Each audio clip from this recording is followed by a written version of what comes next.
of Hazzard was based on Smokey and the Bandit? No, No? Oh. no. It was based on a movie called Moonrunners, loosely.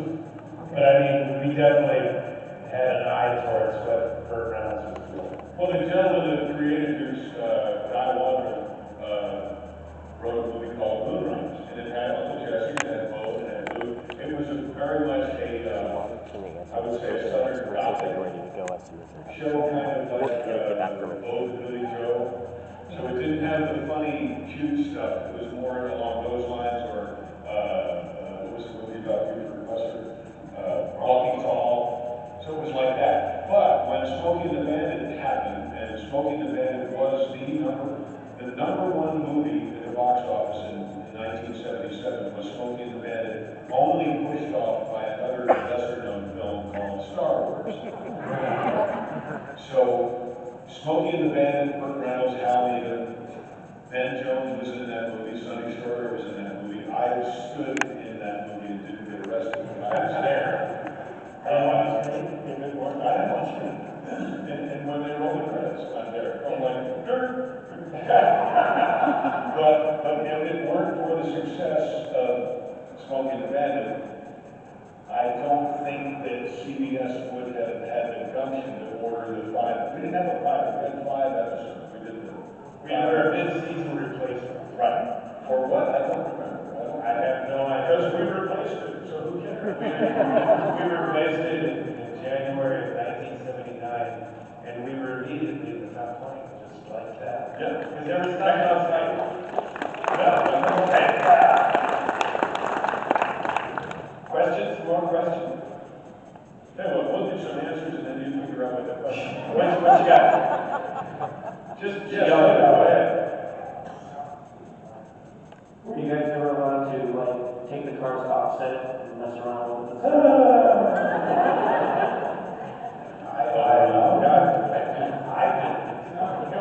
I did all the time. I'd go there on weekends. I would go to Warner Brothers on weekends and I would drive the car around, because all you needed was a screwdriver. And one time I was driving around and I came around the Greens Department, which is where they have a lot of trees and things they use to block other buildings or block a camera channel. And I came flying around the corner, and it's where Boss Hogg's house was. And all of a sudden there's like a SWAT team aiming their guns at me by the gazebo there in the center of the town square. I was like, oh my God, what is this? They were doing SWAT training at Warner Brothers on the weekend. But of course, all these officers were like 24, 25 years old, and I grew up watching the Rookies and Police Story, and I thought this was really cool, and they thought it was really cool that Bo Duke just drove the General Lee into there. But I did it all the time. And I still do. I still drive crazy as often as humanly possible. Somebody in the back. Somebody in the back row. Right up, Moshi. Yes. Right there with the hat. Yes. That's so exciting. What was your one? I was just curious, I know a lot of TV shows and movies are centered around a musical, that the big debate is about who gets to keep the license plate. Do you guys have like piece of memorabilia that's like your favorite apart from the car? I don't understand. I'm sorry, the microphone is really... That license plate, she's saying that. Do we keep any memorabilia from the show? Do you have a favorite piece of memorabilia from the show? I kept a lot of memorabilia from the show, and right now someone is trying to sell it. People who don't own it. My favorite memorabilia from the show?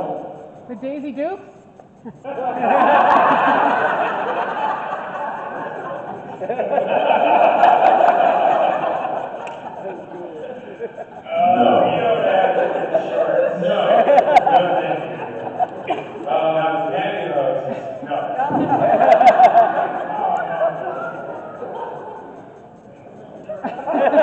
What was the second part? My favorite piece of memorabilia I is time. My dear years to know this piece of memory. I tried to raise him as best I could. Coffee books, Send him to school meetings. I hate the teacher. Thank God, I got a root from the General Lee, probably 1981, and I gave it to my father. My father passed away in 2016. His dad was super cool. Oh, thank you. Super cool. Yeah, great guy. Unlike him.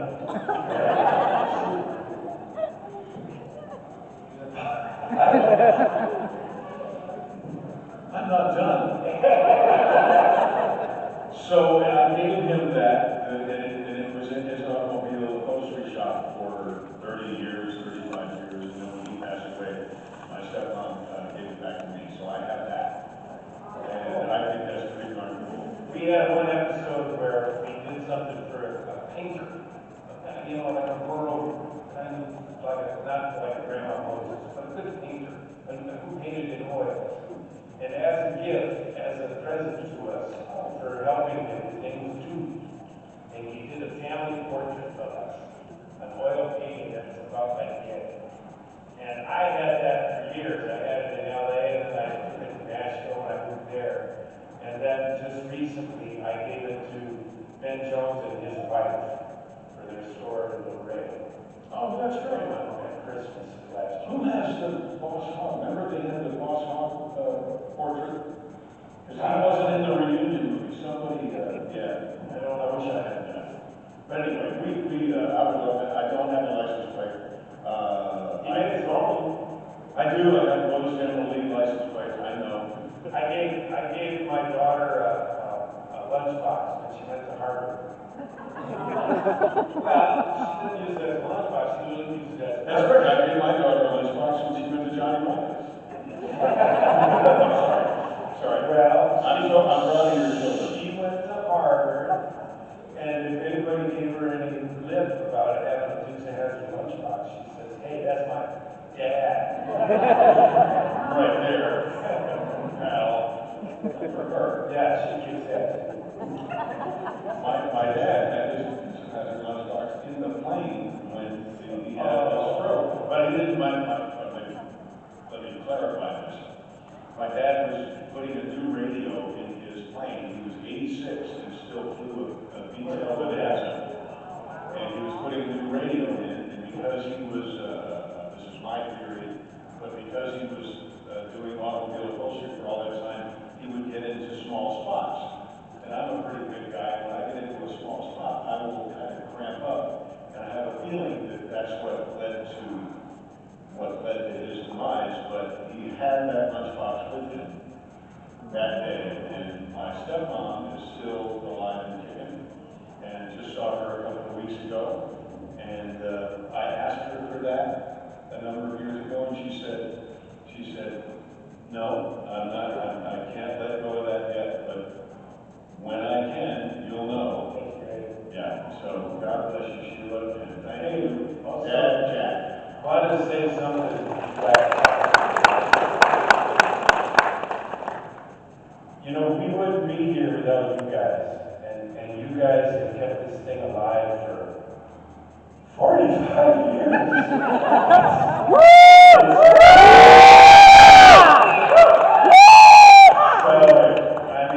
We've been best of friends all that time, but it's you guys who really keep the show alive and keep us being able to come to events like this.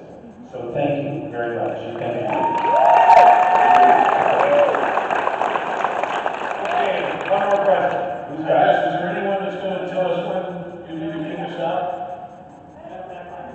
Okay. Because we don't want to leave too late, we also don't want to leave too soon. But we just want to leave. It's been like that since hello. So I was super late coming in, and I apologize. Hold on. I was late coming in, and I apologize if you've asked or been asked this already. What were your thoughts on the remake? Since we live in a world where old IPs get remade again, but you guys haven't seen it. I didn't see the movie on purpose. I thought it would be like watching one of my ex-wives go out on a date.